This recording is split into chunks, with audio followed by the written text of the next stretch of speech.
What recent are revealed by the 2026 WARN Act notices on layoffs? What recent trends are revealed by the 2026 WARN Act notices on layoffs? The latest data uncovers surprising shifts in industries and regions facing job cuts you might never expect. The 2026 WARN Act notices highlight that technology and manufacturing sectors are seeing the highest concentration of layoffs. While tech layoffs grab headlines, manufacturing plants across the Midwest are also downsizing. This reflects broader economic shifts, including automation and global supply chain changes impacting these industries deeply.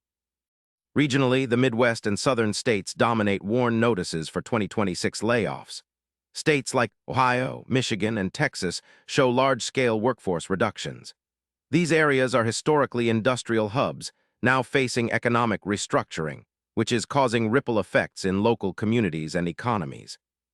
Contrary to popular belief, the data reveals an increase in small to mid-size layoffs rather than massive single events. Companies are shedding hundreds rather than thousands of jobs at once, suggesting a more cautious approach to downsizing while still responding to economic pressures.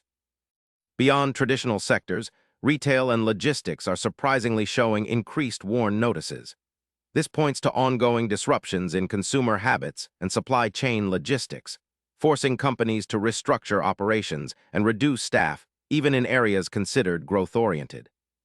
The 2026 WARN Act notices reveal a complex picture of layoffs affecting diverse industries and regions. From tech to retail and Midwest to South, the trends show how economic forces reshape the workforce. Hit subscribe for daily answers to questions you didn't know you had and stay ahead of what's next.